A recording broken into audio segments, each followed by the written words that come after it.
Hello everyone, welcome you to Kyra classes. Today we are going to start a new chapter of class 11 biology, chapter 10 cell cycle and cell division. So आज की video का topic है cell cycle. तो video start करने से पहले अगर आपने अभी तक मेरे चैनल को सब्सक्राइब नहीं किया है तो प्लीज सब्सक्राइब करें कायरा क्लासेस को, जिससे आप मेरी कोई भी वीडियो मिस ना कर पाएं. Thank you.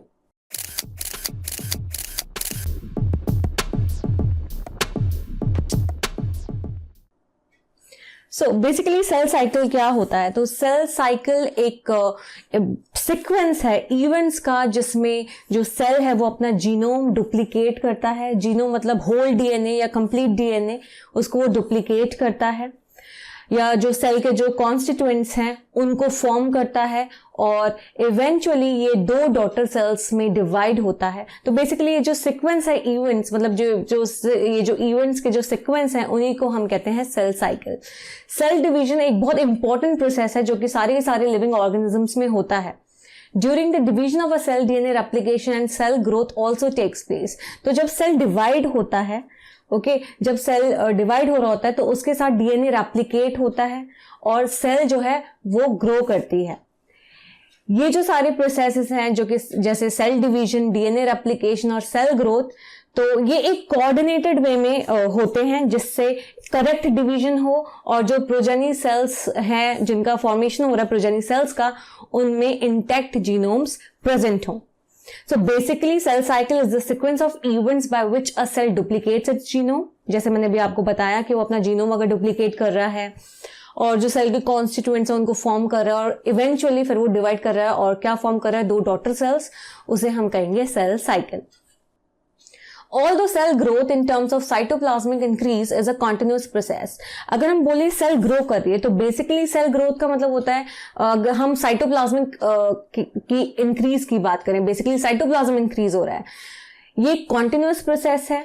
DNA synthesis occurs only during one specific stage in the cell cycle. जो डीएनए सिंथेसिस होता है, डीएनए का फॉर्मेशन होता है, वो सिर्फ एक स्पेसिफिक स्टेज में ही होता है सेल साइकिल के.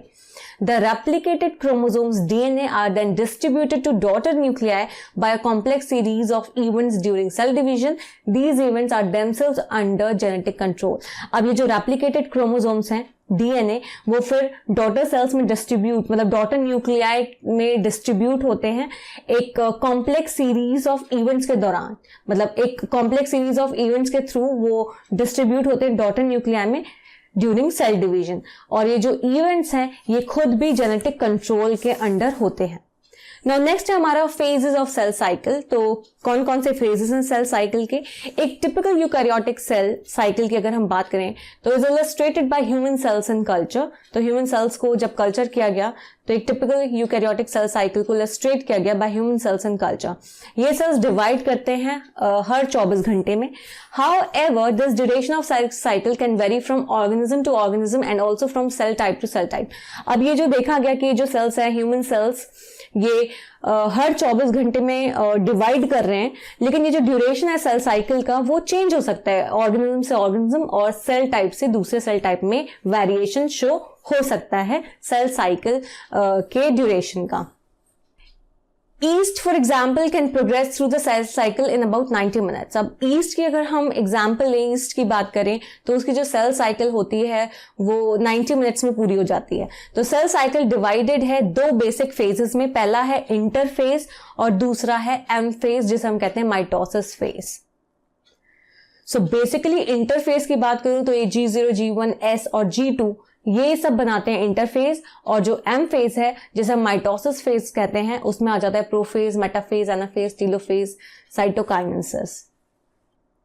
The M phase represents the phase when the actual cell division or mitosis occurs, and the interphase represents the phase between two successive M phases.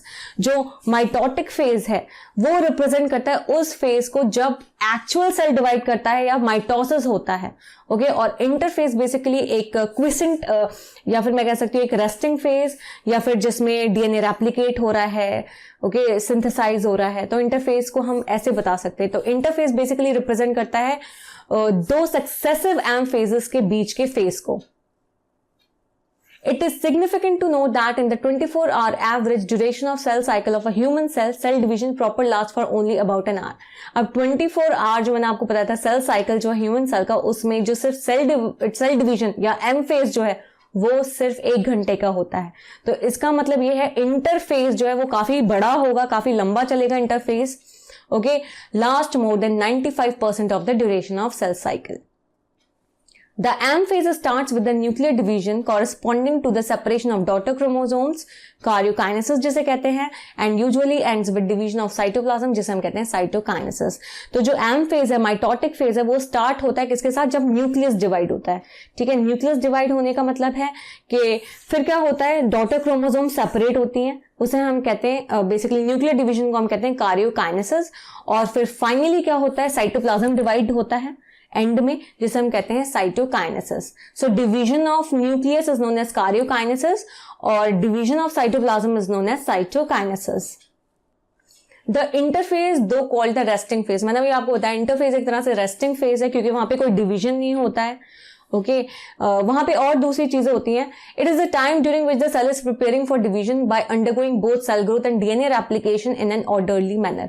जैसे मैंने आपको बताया इंटरफेज एक तरह का रेस्टिंग फेज है. तो बेसिकली जो सेल्स होते हैं वो अपने आप को प्रिपेयर कर रहे होते हैं डिवीजन के लिए. ठीक है, और डिवीजन के लिए प्रिपेयर करने के लिए वो क्या करते हैं, सेल को ग्रो करते हैं, सेल ग्रोथ में इन्वॉल्व होते हैं, डीएनए को रेप्लिकेट करते हैं. The interphase is divided into 3 further phases. अब जो इंटरफेज है वो 3 phases में डिवाइडेड है. G1 phase जिसे हम कहते हैं gap 1, सेकंड है S phase जिसे हम कहते हैं synthesis phase, और थर्ड है G2 phase gap 2. G1 phase corresponds to the interval between mitosis and initiation of DNA replication. जो G1 phase है ओके, तो वो उस इंटरवल को बताता है जिस मतलब माइटोसिस और डीएनए रेप्लिकेशन की जो शुरुआत है उसके बीच के इंटरवल को बताता है G1 फेज. G1 फेज के दौरान सेल मेटाबॉलिकली काफी एक्टिव होता है और कॉन्टिन्यूअसली ग्रो करता है, पर इस टाइम G1 फेज के दौरान डीएनए जो है वो रेप्लिकेट नहीं करता है, वो अपनी कॉपी फॉर्म नहीं करता है. और यहां पे इन्होंने G0 फेज नहीं बता रखा है. G0 फेज की अगर हम बात करें तो वो क्विसेंट स्टेज है. ओके, मतलब अगर हम कह सकते हैं और जो बाकी एक्टिविटीज हैं उसमें G0 फेज जो है वो उन एक्टिविटीज को, सेलुलर एक्टिविटीज को परफॉर्म करता है. तो वो एनवायरमेंटल कंडीशंस की वजह से जो है वो सेल G0 फेज में जाता है. वैसे उसका कोई पर्टिकुलर फंक्शन नहीं होता है सेल साइकिल में. S और synthesis phase marks the period during which DNA synthesis और replication takes place. S या synthesis phase, जैसे synthesis मतलब formation हो रहा होगा, तो बेसिकली सिंथेसिस फेज में क्या होता है, डीएनए सिंथेसाइज होता है. ये वो पीरियड है जिसमें डीएनए सिंथेसाइज होगा या रेप्लिकेशन जो है वो होगा, टेक्स प्लेस. ओके, रेप्लिकेशन होगा. During this time the amount of DNA पर सेल डबल्स. तो इस टाइम पे जो डीएनए का अमाउंट है एक सेल में वो डबल हो जाएगा. क्यों? क्योंकि यहां पे रेप्लिकेशन हो रहा है. If the initial amount of DNA is denoted as 2C, then it increases to 4C. तो obviously अगर initially हम बात करें DNA का amount 2C है तो obviously double होके क्या हो जाएगा 4C, increase होके क्या हो जाएगा 4C. However, there is no increase in the chromosome number. Chromosome number fixed रहेंगे, chromosome number में कोई increase नहीं होगा. If the cell had diploid or 2n number of chromosomes at G1, even after S phase, the number of chromosomes remains the same, that is 2n. अगर cell जो है वो diploid है या 2n number of chromosomes अगर उसमें present है G1 phase के दौरान, तब भी S phase में होने के बाद भी उसमें जो क्रोमोसोम नंबर है वो सेम रहेंगे 2n. एनिमल सेल्स में एस फेज के दौरान डीएनए रेप्लिकेशन शुरू हो जाता है न्यूक्लियस में, और जो सेंट्रियोल होता है ओके वो डुप्लीकेट करता है साइटोप्लाज्म में, मतलब सेंट्रियोल का डुप्लीकेशन होता है साइटोप्लाज्म में. During the G2 phase proteins are synthesised in preparation for mitosis while cell growth continues. G2 phase के दौरान प्रोटीन्स जो है वो सिंथेसाइज होती है, फॉर्म होती हैं, जिससे माइटोसिस हो सके. माइटोसिस की तैयारी करने के लिए प्रोटीन सिंथेसाइज होती हैं जब सेल जो है, सेल ग्रोथ जो है वो चल रही होती है. तो बेसिकली प्रोटीन जो है वो सिंथेसाइज होते रहते हैं जिससे वो माइटोसिस आगे जाके हो सके.